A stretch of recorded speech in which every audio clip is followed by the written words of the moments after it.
अस्सलाम वालेकुम वरहमतुल्लाहि वबरकातुहू। इब्तिदा है रब करीम के नाम से जो सारी कायनात का खालिक व मालिक है। उम्मीद करता हूँ कि आप सब भाई खैरियत से होंगे।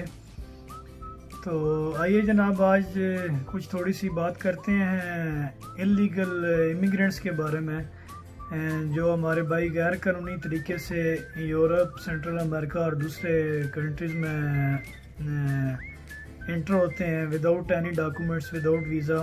तो आज इंशाल्लाह उस बारे में बात होगी। आजकल देखने में आया है जी कि एक ट्रेंड सा बन गया कि हमारी जो न्यू जनरेशन है वो जो ही स्टडी से फ्री होती है तो वो लोग रास्ता अख्तियार करते हैं यूरोप जाने का।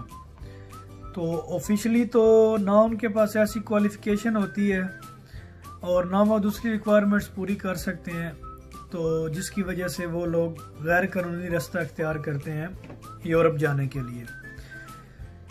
तो उसमें काफ़ी सारे एजेंट्स भी मुलव्वस होते हैं जिन्होंने अपना एक नेटवर्किंग सिस्टम बनाया हुआ है और वो अपने चंद पैसे कमाने की खातर इन सादा लोगों को इस नहायत ही पुरखतर रास्ते पर डाल देते हैं। उमूमन लोग कोयटा, बलूचिस्तान बॉर्डर से ईरान जाते हैं और ईरान से फिर टर्की से फिर आगे डिफरेंट ऑप्शंस हैं आपके पास। ग्रीस है, अगर आप दूसरे रास्ते से जाएं तो बल्गारिया, हंगरी वगैरह डिफरेंट कंट्रीज़ हैं, बोस्निया हो गया, सर्बिया हो गया। तो उनके काफ़ी सारे बॉर्डर्स जो हैं वो क्रॉस करके फिर वो लोग इटली पहुंचते हैं या कि जर्मनी पहुंचते हैं, फ्रांस पहुंचते हैं और वहां जाके असाइलम के लिए अपने पेपर्स जमा करवाते हैं। तो एक तो ये है जी कि काइंडली मेरी पेरेंट्स से रिक्वेस्ट है और आप भाइयों से रिक्वेस्ट है जो कि जाने का शौक़ रखते हैं कि ये एक बहुत ही पुरखतर रास्ता है। ज़िंदगी में सब कुछ जो है वो पैसा कमाना नहीं होता। अगर आपका मकसद पैसा कमाना है तो पैसा आप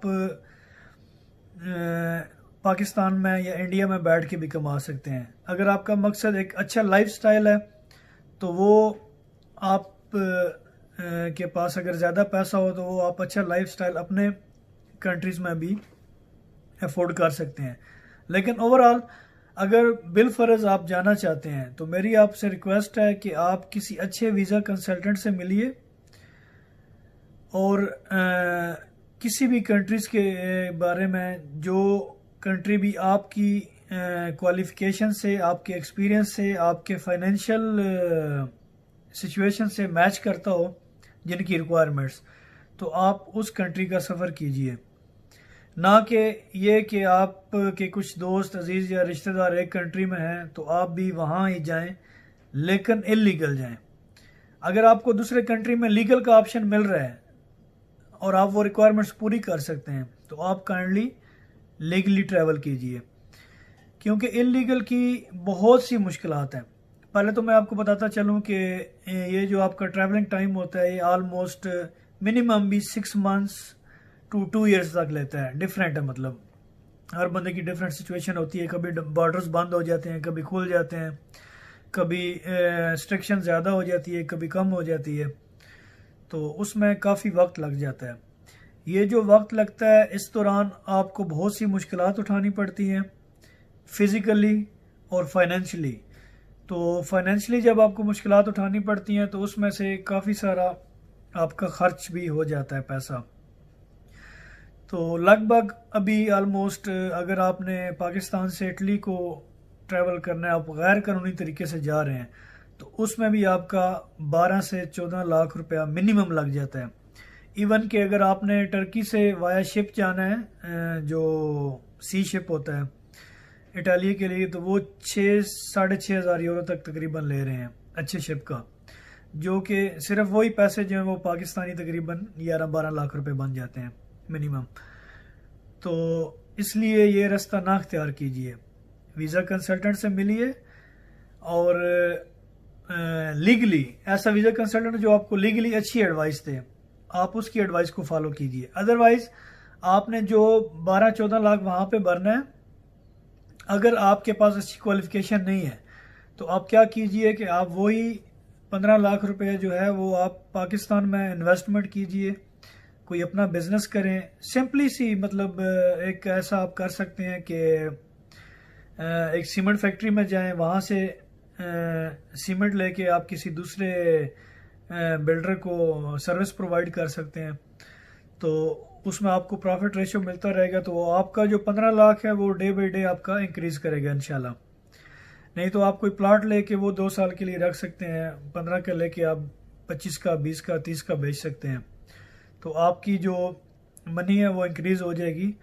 तो वो कल आप बेटर पर्पज से आप उसको यूज़ कर सकते हैं ट्रैवलिंग के लिए। और बहुत सी ऑप्शंस हैं।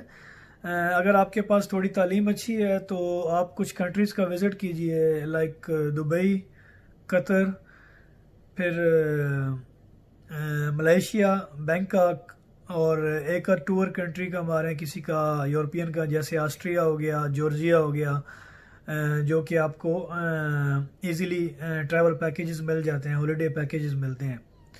तो ये कुल मिला के आपका 8 से 10 लाख रुपया इस पे खर्च होगा, लेकिन आपकी एक ट्रैवल हिस्ट्री क्रिएट हो जाएगी।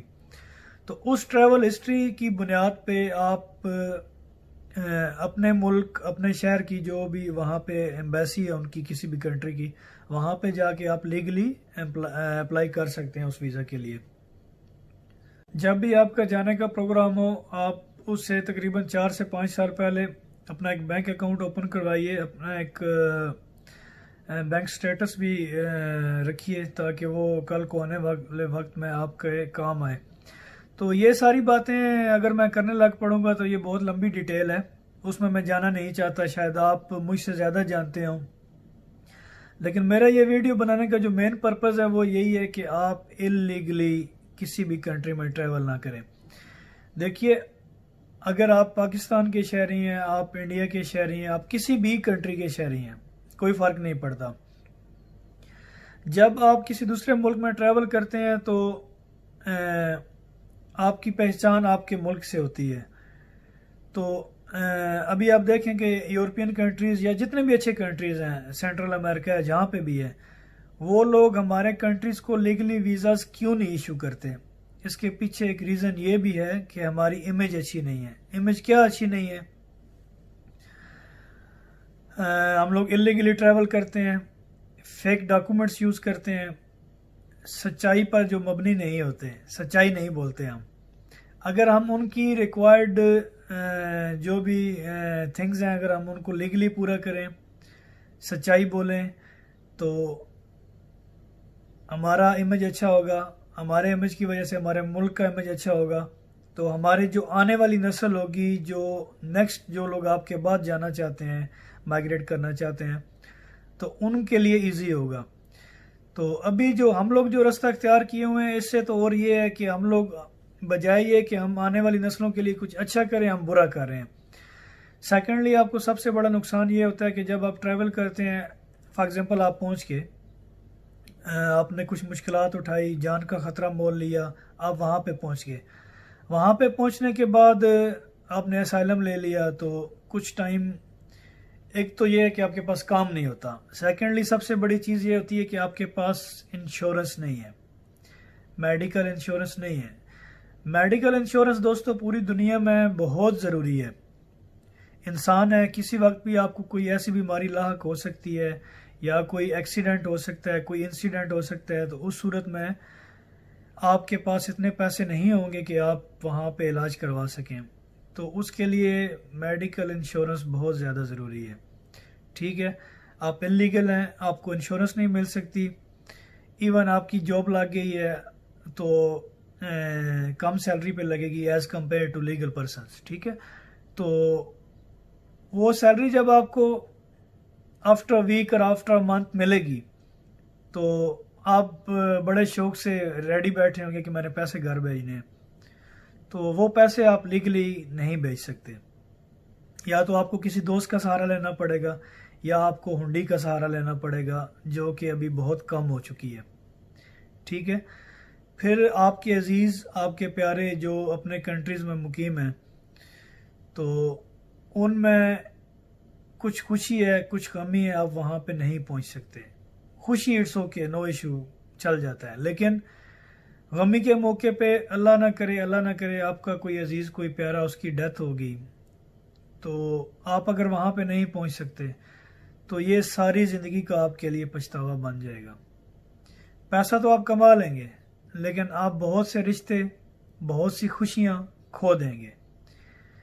लीगली ट्रैवल का ये फ़र्क है कि आप अल्हम्दुलिल्लाह एनी टाइम ट्रैवल कर सकते हैं वापसी के लिए, और मेडिकल इंश्योरेंस भी आपको मिलेगी, अच्छी सैलरी भी मिलेगी और आपको इज़्ज़त की निगाह से देखा जाएगा। फिर आप पैसे भेज रहे हैं पाकिस्तान में, लाइक 5 ईयर्स और 10 ईयर्स, आप 10 साल घर नहीं गए, आपके पैसे जा रहे हैं, तो आप वहाँ पे कोई प्रॉपर्टी ख़रीदते हैं, कुछ और ऐसी चीज़ ख़रीदते हैं कि कल को आप पे एक क्वेश्चन उठता है कि आपने ये पैसा कहाँ से कमाया। तो उसकी वेरिफिकेशन के लिए आपको उस कंट्री का वीज़ा जहाँ पे आप काम कर रहे हो वो शो करना पड़ेगा। फिर आपने किस इदारे में जॉब की, किसी रेस्टोरेंट में की, किसी कंपनी में की, उसके जो सैलरी सर्टिफिकेट है आपको वो शो करना पड़ेगा, उसका एग्रीमेंट शो करना पड़ेगा। तो ये सारी चीज़ें आपके पास नहीं होंगी, ये आप बात ज़हन में रखिएगा। आप सब भाई जानते होंगे कि अभी all over the world fingerprint system चल रहा है, तो आपके जो भी डॉक्यूमेंट्स हैं, जो भी वेरिफिकेशंस हैं, वो फिंगरप्रिंट के बगैर नहीं हो सकती।